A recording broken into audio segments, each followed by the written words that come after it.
Yes, who would you like to give that? I will. That's fine. Okay. Okay. Our dear Heavenly Father, we're grateful for this opportunity we have to meet together as a class, and please help us to have Thy Spirit to be with us and have our minds open to those things that we are learning. And please watch over Ashley as she is with her family, that she might feel Thy love for her. And we say these things in the name of Thy Son, Jesus Christ. Amen. Amen. Okay. Do you guys want to talk about doohickeys really quick? Sure. Michelle, how are you feeling about doohickeys? I read your email. I'm hoping he grades them soon so we can see where we stand on it. The only thing I was a little bit worried about is I don't know if we went into enough detail for him. You know, because some of his emails he says he's lenient on the other things, but the doohickeys he's expecting a lot from. So I think maybe we might have room to improve on going into details on our solutions. Do you think that you had enough time to pull everything together?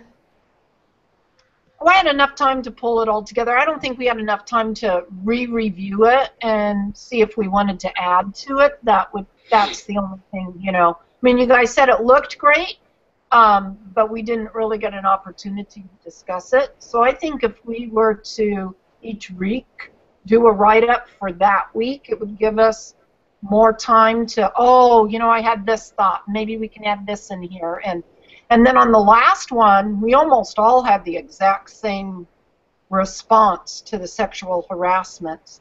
And that was the one that we didn't really, you know, nail down who was going to do what or, you know, the solution to the problem. So I just think, depending on what our grade is, we might be just fine. I just think that we might have room for improvement too. Okay.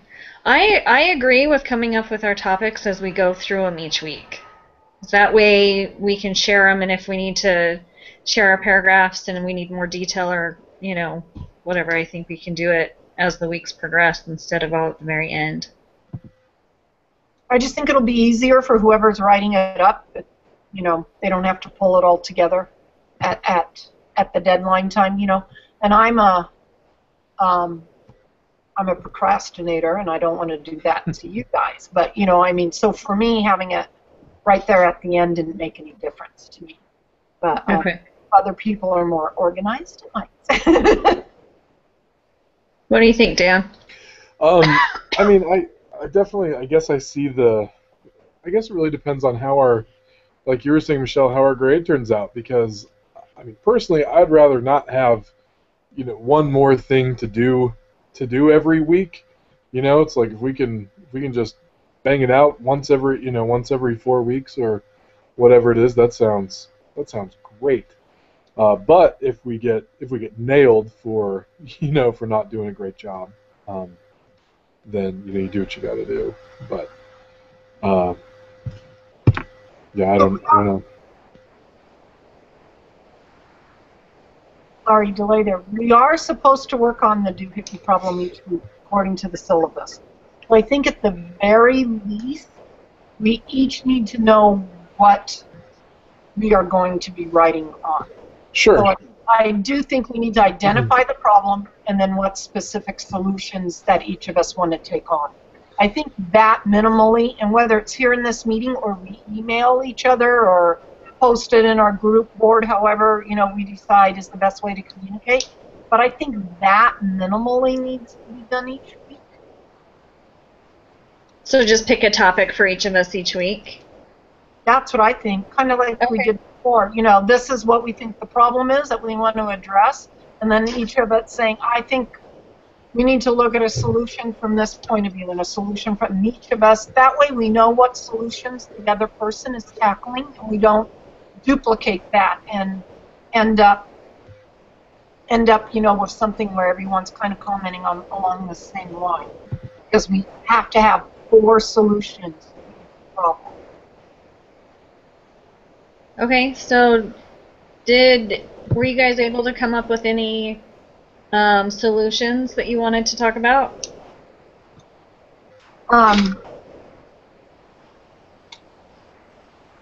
So So they definitely, what is it? Isn't there something in here saying that? I think we have two areas we can look at. They need more holiday workers, right? Did I see that? Am I remembering that correctly? Yeah. Yeah, so they absolutely have to have 10 more hires in the next 2 weeks. So there's definitely a critical thing that has to happen right there. So, and then I think they also need to look at maybe recruiting, like we said before, they need more diversity in upper management. That's another potential. So, yeah, the problems that I thought of this week, just doing as we were doing the hiring and recruiting, stuff that I had mentioned previously, just about how the CEO chooses upper management completely on his own. I think it said that he doesn't have any input from anyone. He always hires externally, and usually just from people he knows, or references from people that he knows. And also it said that that the middle management that hires actual manufacturing workers, so that they don't have any sort of standard procedure for hiring. They'll just kind of do their own thing. So those are two problems, I guess. Yeah, or they could be solutions to another, worked into another problem, whatever we decide that the problems are with that. So I think, do we want to take the approach we did, or at least start off taking the approach we did last time, with our problem being on the broader scope, and they lack a hiring and recruiting protocol, and then we can address each of those, come at it from the upper management, come at it from middle management, there's a third one immediately of, we need more part-time manufacturing people. So there's 3 right there, and then we would just need to come up with one more solution. Or do we want to nail, very focused and try to do 4 solutions for, one of those 3 things? I do think, I haven't looked at what the other things, but I think this hire 10 more people at Christmas time is going to come down to what is our most pressing thing, because she has 2 weeks to get that done. That's an immediate deadline on her head. She has to address that right away. So, yeah, what are you guys' thoughts? Do you think we can stay broad in our problem? We have 3 solutions right now. That's what I prefer. I liked the way it was done last time. I wasn't privy to the I didn't attend the hangout or whatever that time, so I didn't know exactly what the process was in developing those solutions. But I liked that it certainly left some flexibility as far as writing, and I definitely, yeah, I liked that. I liked the way it went. Okay. Aline, what do you think? I did too. Yeah, I thought it worked out well. Okay. So we have 3 right now, and then we'll have to get with Ashley for her to pick something. So we have upper management, we have middle management, and we have floor workers. Who wants what? I'll do the CEO hiring upper management. I'll address that issue.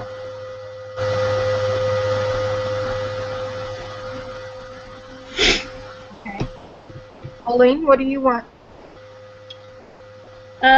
When you're talking like middle management, are you talking about replacing them or getting them on board with a reviewing applications and interview processes? That could definitely be right there, because they're going to need that in place to hire these 10 workers. Okay, so I'll take middle management then, if that's kind of what we're talking about. And you're going to focus that on recruiting or hiring? practices?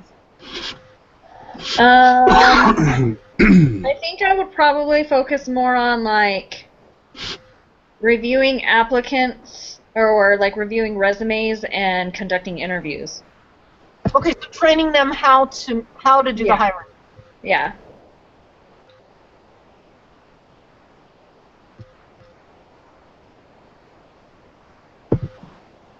And then I'll do our 10 core workers, and we're going to do a recruit hire process.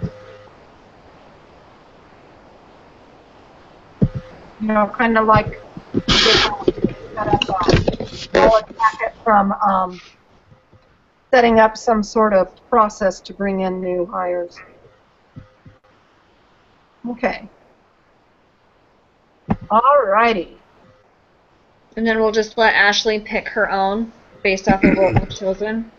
Yeah, or we can look at what we got, and I'll throw out some. I'll look to see if we can come up with some ideas for Ashley to work on. And I'll send you guys an email for that. Okay. And then, do we want to decide who's doing that? Yep, I think we need to pick a leader for the doohickey. Yeah. So I would say, being that both of you two are here, that one of you to pick to be what the is leader. week 10? Is it week 10 that it's due? No, this is due lesson 7, which is November 7th. I can do it. I mean, I don't think it doesn't matter. Or Aline, if you want to do it, I'm happy. I'm really flexible. It doesn't matter to me. Just so you guys know the big picture deadlines, okay? The next doohickey is due Thanksgiving weekend. Okay. And then the final one is December 19th. And I will be without internet on that Thanksgiving weekend. Just to put a heads up for you guys. I know I'm pushing it out, but I would be better doing the December 19th one. The December 19th? Okay. Yeah. So Dan, if you're cool with doing this one, and maybe Ashley can do the next one, that would be great. Yeah, that'll work for me. All right. And then I will be leader next week. And then Ashley is discussion leader on the 7th. And then if we just followed through, that would Dan lesson 8, which is November 14. Are you good to be discussion leader then? Sure. Yeah. And Aline, you would get the 21st. That's a Saturday? Yeah, So that's the weekend. Okay, thank you. Yeah, so that's when it would be due. Okay, so November 18th is my next week leader. Okay. Yep. Now, are we still good at the same time? Who was it who had calling that was switching time? Are we still good staying at the same time? I don't know when the time changes. Is that the beginning of November? It's yeah, I think it's November 1st, actually. And then do they go forward or backward? All back. Fall back. So they go back to 9? So it would be 9. So Mountain Standard Time would be 9 o'clock would be 8 o'clock right now. Is that what we're saying? I don't know. No, if we fall. Yeah, no, the other way. Yeah, it goes. The time actually gets earlier. You back it up. Oh, so it would be 7. Yeah. Okay, so then I really suck at time changes. So they would be, if they're at 7, then they would be at my time, which would be 7. So right now we're meeting at 8:30 Mountain Time. Right. It'll switch to where it'll be like 7:30 right now. So it'll be an hour earlier for you. Which, yeah, I wouldn't be able to do that. Okay. Can you guys meet an hour later, Dan, or it starts? Yeah, that's fine. Yeah, like I said, I'm really flexible. Okay. Later is fine. Yeah, later's fine by me too. It doesn't matter. The scenery might change. I can get home by that time. So, okay. Okay, so we're good with doohickeys and we're planned out for the next month. Yep. All right. So let's talk about C.S. Cowen. I'm kind of bummed that there's no like magical reveal to this one. Oh, I didn't even peek this time. I know. Sorry, it's nothing amazing like that. Yeah. Okay. Don't worry. Everyone always spoils it anyway. I know. There's never a big reveal. There would have been tonight. She didn't even look. Yeah, whatever. You guys are a buzzkill.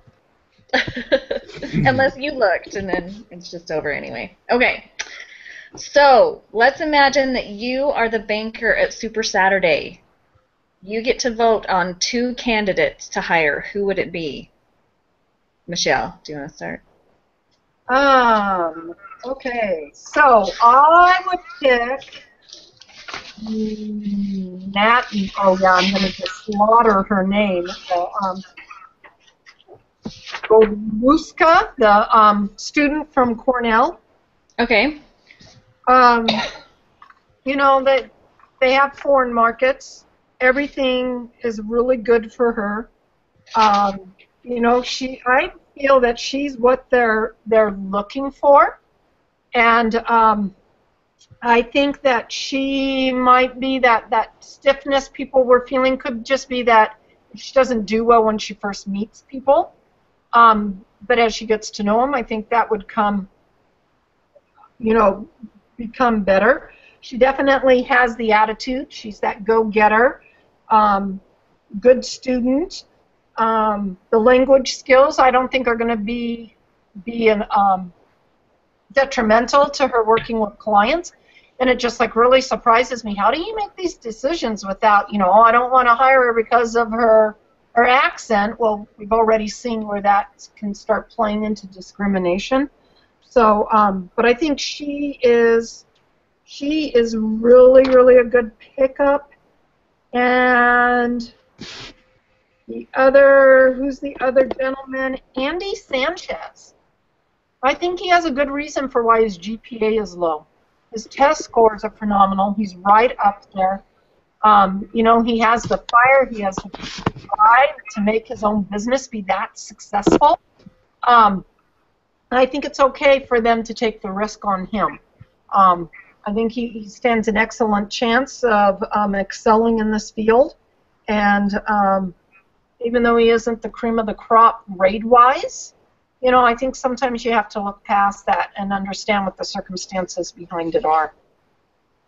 Okay. Dan, what do you think? Who would you hire? No, I would definitely offer Andy Sanchez also. His grades don't bother me at all. I think his other body of work speaks for itself. His business is successful. Everybody thought he was really personable and got along well, and that definitely goes a long way. Yeah, I liked him a lot. And then I think I would probably go with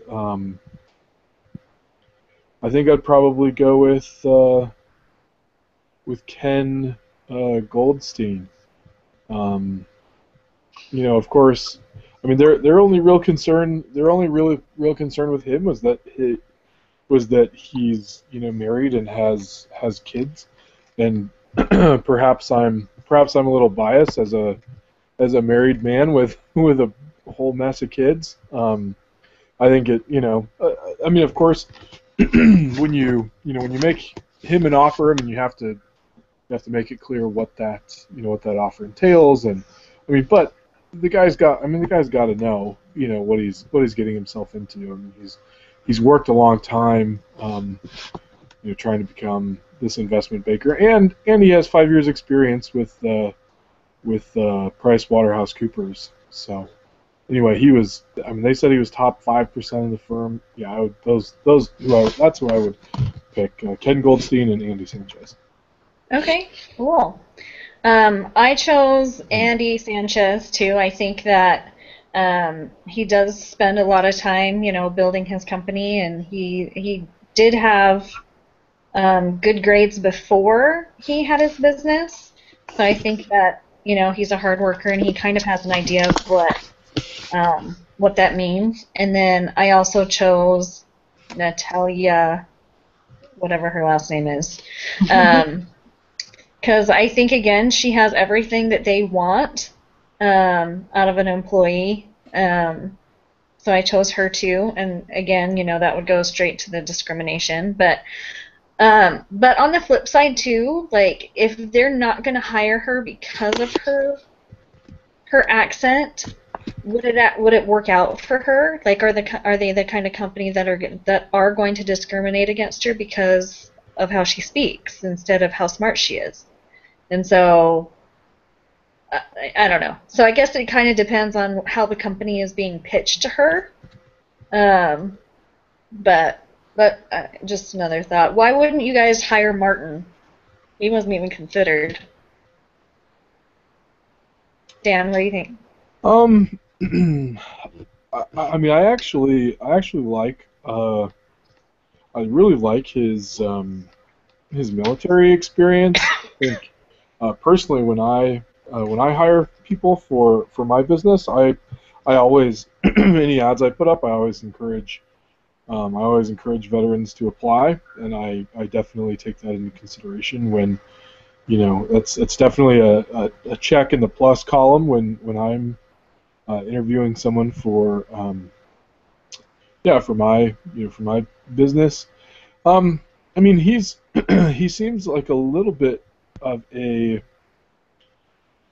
I mean, the other guys, I don't know. He doesn't have any business experience. I mean, of course, leadership experience is good, but you also didn't know what his, you don't know what his grades, are. I mean, but yeah, I think that's probably what it. Plus he's really,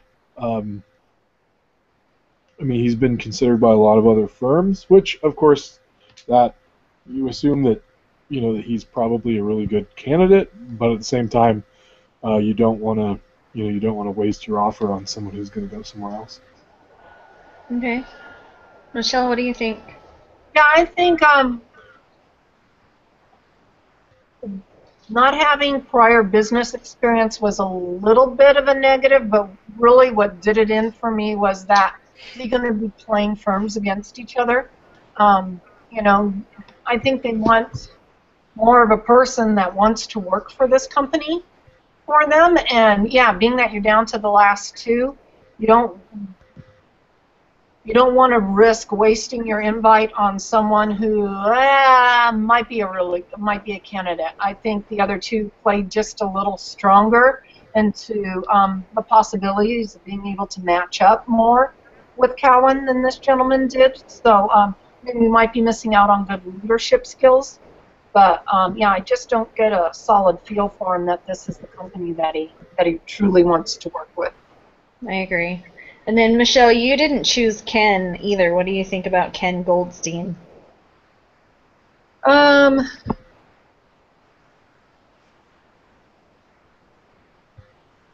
didn't I pick Ken?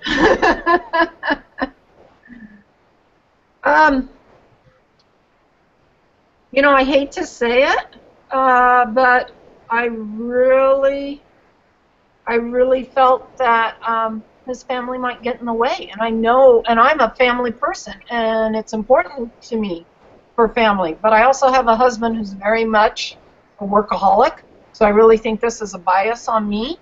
And, I don't want someone else out there that is going to be shortchanging their family necessarily. I think at this point in time that might be more of a priority, and I would hope it would be more of a priority for him. And so I kind of agreed with the assessment of the other bankers that were thinking, it might be paint an unfair picture to the other first-year associates. And so, yeah, I hate to say I'm discriminating against him based on his marital status. That's okay. I was on the fence with Ken too because, Like, on one side, like, he knows what's being asked of him, and if he's not willing to do that, then he wouldn't interview unless he was completely desperate and needed a job to support his family. But then on the flip side, like, he's proven in his other jobs that he's worked really hard, and he could probably work just as hard as everybody else and still be able to take the weekend off. But then what does it do to the team dynamic? You know what I mean? So I was totally on the fence with him because it could go either way. But I think the other two were stronger candidates. So, um, would you guys have wanted any other information out of these interviews for hiring to make a choice? Like, did you want to know anything else about them? I think for Ken, if it would have known if he was given, oh, hold on, I'm losing it, what the type of questions are called, where he would have been given the scenario, your son has a football game and this project just now went into overtime status and you're expected to stay and work and forfeit your son's first football game. How would you handle that? What would you do? I would like to have known if, they say that he said he could balance it, but did they really ask him that, nit-gritty question, what do you do in the face with something like this? Knowing what type of questioning they used would have helped makes, some of the decisions a little easier, I think. Some more behavioral questions rather than traditional questions. Yeah, there's the term I'm looking for, exactly. Dan, would you like to have known anything else about them? I mean, I don't know. I could never work in HR because I like to get a feel for people. You know what I mean? I like to meet people. I like to look them in the face. I like to talk to them so no. I mean, I think. I don't know. Yeah, sure. I'd like to get a feel for them. I guess that's what. But like I said, I'm an HR nightmare. I mean, that's definitely not my not my strong suit. I mean, yeah, I have some rental property, and that's how I pick tenants. I don't. I always tell them I'm going to check their credit. I'm going to verify their income. I'm going to whatever. But really, what it comes down to for me is, I'm going to look you in the face. I'm going to shake your hand. I'm going to talk to you for 20 minutes and get a feel for who you are and what you're about and whether or not I want you living in one of my places. So, yeah, no, I'm not. No, I wouldn't want any more information. Because I'm a bit of a non-traditionalist, I guess. That's fair. And I don't think that makes you an HR nightmare, Dan. I think that's kind of what HR is.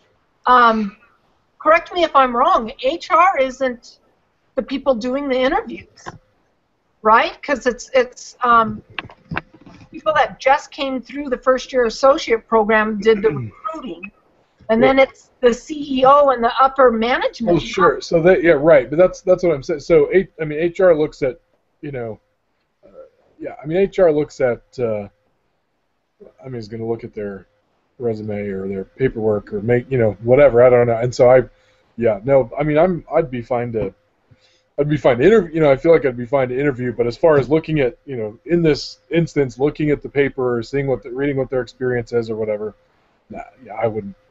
I don't need anything else from them. It's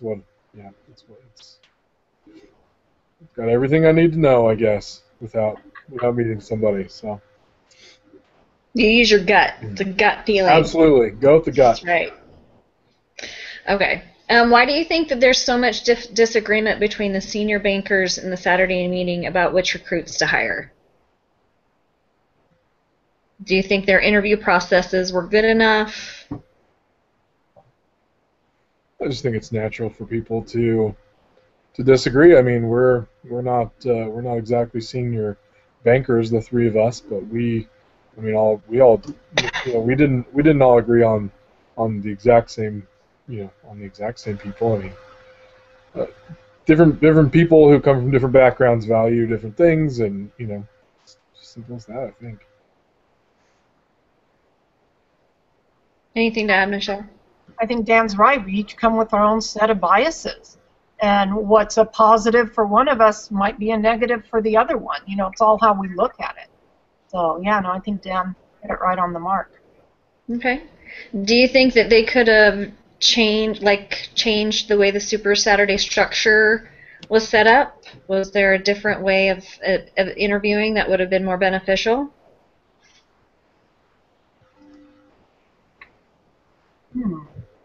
Well, it's hard to say without knowing exactly, you know, what their questions were or anything.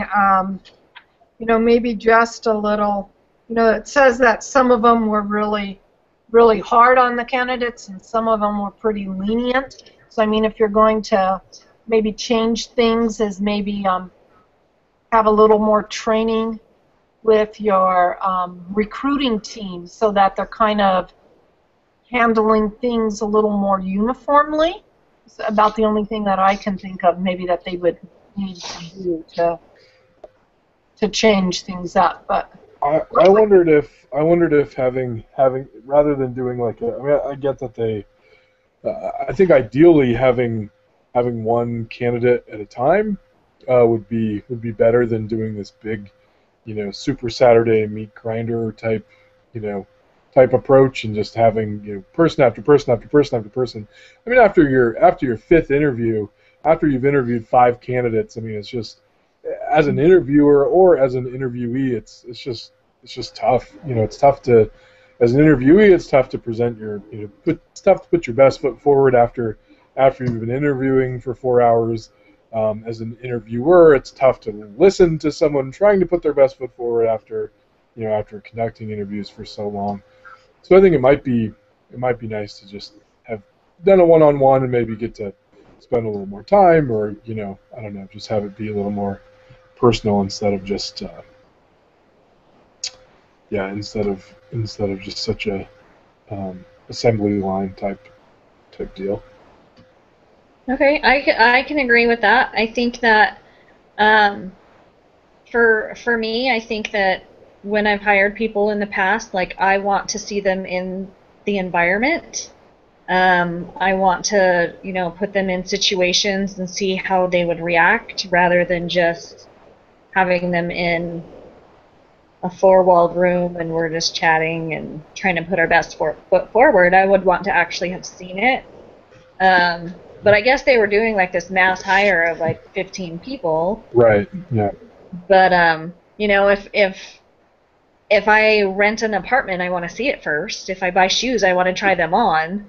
You know, and I'm not comparing people to shoes, but the analogy fits. Like I want to see how that fit's going to work. So I probably would have changed the interview process a little bit just to get more one-on-one and more hands-on and less like family home evening at a singles ward type thing. You know what I'm saying? So,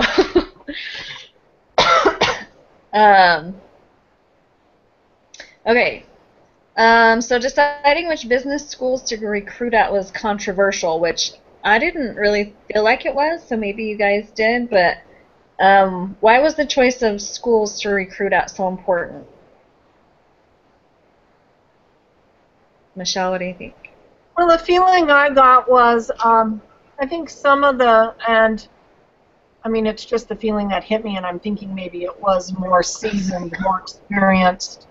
Possibly even the bankers that had those prestigious alumni were afraid that maybe they weren't getting the best candidate if they lowered their school selection. You know, they kind of think of them.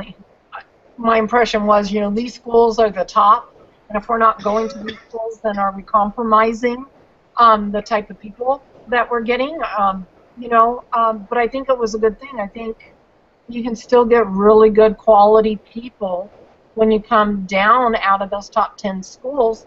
You know, not everyone's capable of going to a top 10 school. Sometimes for financial or whatever reason, really solid, good people are picking schools other than the top 10 schools. And when they came down to those core schools, now they're being able to attract higher level rather than getting maybe the middle of the pack. out of the top 10. Now they're being able to pick up even some of the elite out of the core schools, and I think it gives them a better option. But I do think it was maybe prejudiced on upper management people's position, why there was a little ruffled feathers over it. Okay, Dan, what do you think? Yeah, no, I mean, I think it's, I don't know, I mean, there's a lot, to bring someone into your firm that, that attended Columbia, or, attended Cornell or whatever, attended, Harvard, I mean, that sounds really great. I mean, that makes a really great first impression on your clients, and that's really the only reason I could see that, recruiting from those type of schools really makes any difference. I mean, I think you can get great people anywhere, but having if you pride yourself on being this really top tier firm, you definitely want top tier people that have a top tier degree to go along with it. Okay. Do you think it would make sense for the company to recruit from other schools, like law schools or technology schools? What do you think, Dan? Wait, say that again?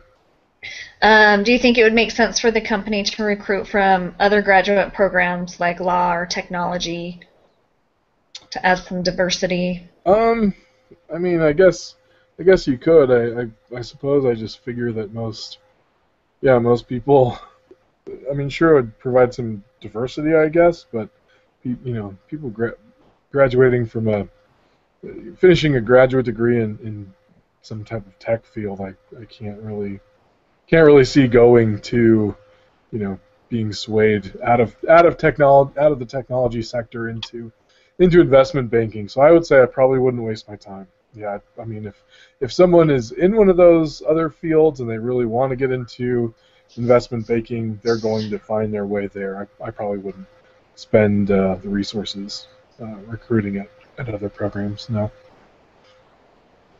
Michelle, what do you think? So we are not hiring interns or analysts. We're hiring first-year associates, right? Yeah.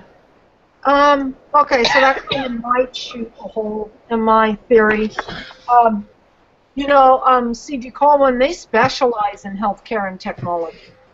So I can see where maybe looking at schools in those areas might potentially give them,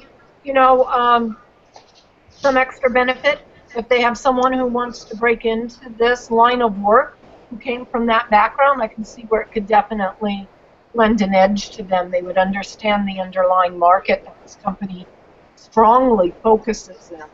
So I think just depending on where they're hiring, maybe not for this batch, but maybe for some of their other hires, I could see where those other schools might be beneficial. Okay. So what are the pros and cons of recruiting on campus?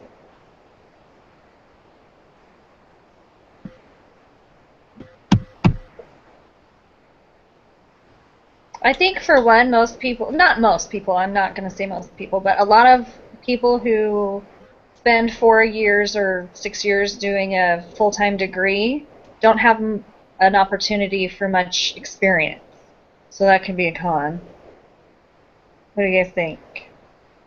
Well, I mean, I think the pro is you can go to the business school and set up a booth and talk to a whole bunch of people who, all in one place very quickly.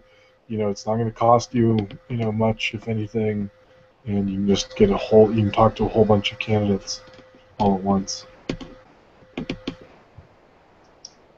Yeah, I agree. I think it's really a cost-effective means, and it gives you a large pool of candidates to read through. But that in itself can sometimes be a con. When you overload the pool, then sometimes it's harder to weed people out, and that you might overlook or miss something. But it definitely gives them an easy in into finding candidates. Did you guys agree with Cowen's decision to send associates to recruit at the campuses and do the interviewing? Yeah. Yeah. No, Why? I think that was a good call. Well, I mean, they're the ones that, I mean, they know what the job is going to entail. They're sort of your boots on the ground guys. I mean, um, yeah, I mean, they know exact. It's just said that the upper guys are a little more further removed from the sort of entry level positions that they're hiring for. So, What do you think, Michelle? I think these associates are going to give them the best being able to more efficiently weed out the candidates. So I hate to say it, but it's almost, for me, it's almost like not wasting the upper management guys' time. Make sure we present them with who we think is the best fit, and then let them make the final decision. So I think it's your best use of resources is sending those guys. Okay. I think that having the associates go to the colleges and weeding people out was probably a good call, but I think that, if they were having so many disagreements about who to hire, it probably should have been somebody with a little bit more experience in the actual interview process to do that part of the work, just to balance that out. But so Aline, so we were thinking, along the line, coming back to the question, was there anything they can change? When we read that, the Harvard, the definitive guide to recruiting, the quote was, what was it? It was the answer to one of the questions that, you could easily train people to do good interviews and that maybe with a little more training before they send them out into the field, then they could be more efficient at that. Okay. Maybe that's just a little extra that they need to do. I think they're on the right track though with sending these guys. Maybe they just need to train them a little more. Yeah. Like if that's what their plan is, to continue to like hardcore hire out of campuses and interview that many people, it would make sense to have the associates in there. But for the actual hiring process, because these guys are bankers, they're not hired to be interviewers and recruiters. So training would be great. What did you guys think of the self-selection process? Dan, what do you think? I mean, I think it's one small way of doing that. I don't think. I mean, I certainly don't. I don't know. I wouldn't. Yeah, I don't think that's the way. I mean, whether someone takes the time or spends the money to come and visit your office, I don't think that's necessarily a make or break. I mean, some of these candidates were coming from Berkeley, and I mean, yeah, I guess I don't make much of it. That's all I'm saying. Okay, Michelle, what do you think? If someone's going to take their time and spend their money to come research my company, and then they come back in and ask to be interviewed, I think it might give them a brownie point in my point of view. That they're determined. That this is a place that they think they're going to enjoy the work, and it's part of banking. If you don't enjoy the work, it doesn't matter where you're working or what you're getting paid. So I think it gives them. I think it does. I think it gives them a heads up in the process. I agree. I think that it's not a big enough thing to like just rely on when you're hiring and recruiting. You just can't wait for people to come to you. But I think that the effort is there. Like in most companies, people bring you their application, and then you review the application, and it kind of starts from there. So that feels more normal to me. To put in an effort to send in a resume and try and figure out if you would be a fit for this company. But it's certainly not a big enough thing to just let it happen and not, take control of your own recruiting processes. So, um,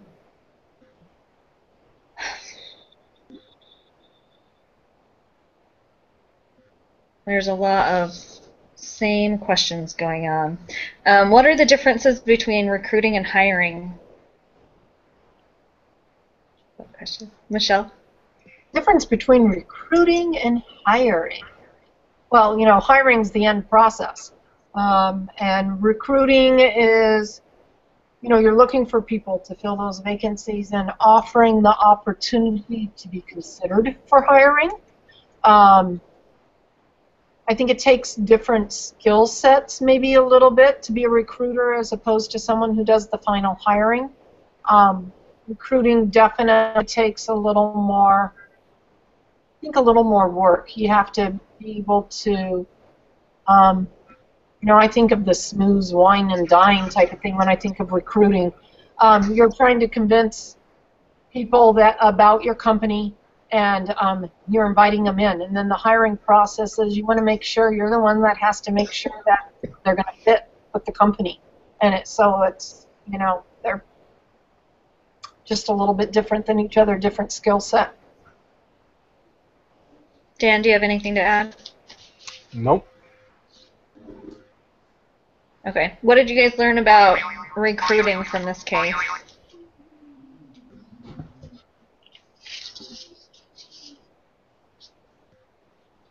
I don't know about the case, but from all of our readings, I learned that recruiting is an ongoing process. Like, even after the hiring is done, like, you have to continue on to make sure that that employee is,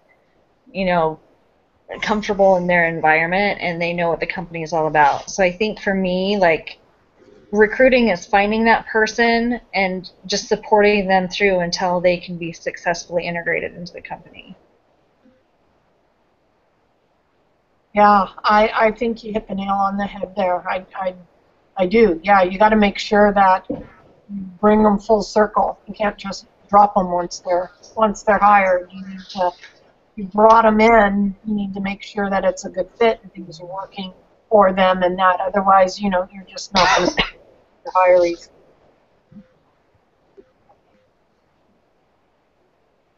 All right, but you guys, go ahead. I was going to say it's definitely a process, and it's one I think you have to be willing to adjust things on the ground and on the go, depending on what you're looking for. I agree. Dan, what do you think? Anything to add to that? No, I think you got it. All right, last question. What did we learn about hiring today? Maybe not today, but... I don't want to be in that position. For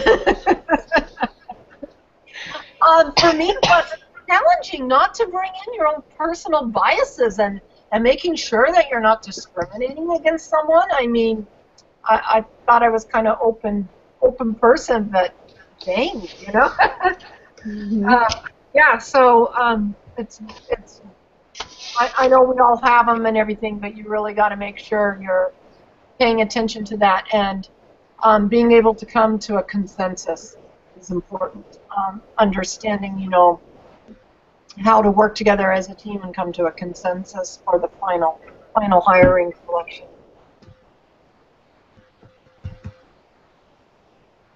What do you think, Dan? Yeah, I mean, hiring's really important. I mean, if you do a really great job with recruiting, and then whoever is in charge of hiring, botches that, then it's all for nothing, Yeah. So it's definitely important. It's something that shouldn't be taken, shouldn't be taken lightly or necessarily quickly. I mean, I think it's fine for people to take their time and when making important decisions like that. I like how you said take your time, because I think in one of the readings somewhere it talked about how much money can be spent or saved based on your hiring decision. And when you hire the right person, you're like you're saving so much money on not having to retrain, and your growth goes up because people know what they're talking about. And like I always thought that if you stayed in a company for 10, 15, 20 years, like you get to the point where you're settled and you don't really contribute anymore and you're not used to change, and the company's got to go in a certain direction, but at the same time you have so much experience and knowledge and things to contribute to the company. So just knowing that you have the right person can just make a huge difference, even if it's just one person. So yeah, Michelle, I don't want that job either. It's over. So, all right, I think we're done. That's all. That's all I have. All righty, you got enough to do what you need to do for the write-up? Yeah, I think so. Okay. Hey, do you This has guys... to be a page, right? Yeah, this just has to be a shorty. It doesn't need to be too long. A couple of paragraphs. Have you guys looked at that self peer review thing? Do you guys understand? It says discussion leader, but I don't know how that one's working. Have you guys looked at that one? No. I haven't looked at it. Yeah, I don't know what you're talking about. Okay. I mean, I saw it, but... Okay, so yeah, there's Eventually. that peer review, self-peer review, and I don't know if each of us have to do that or not. And don't forget to go in under the, that writing tag and put in your contribution to this discussion. We keep sending out. Okay. All right, sounds good. I will catch you all later. All right, thanks, guys. Bye. You're going to post this, right? Yep, I'll get it posted. You're the best. Thanks. Not a problem. See you guys next week.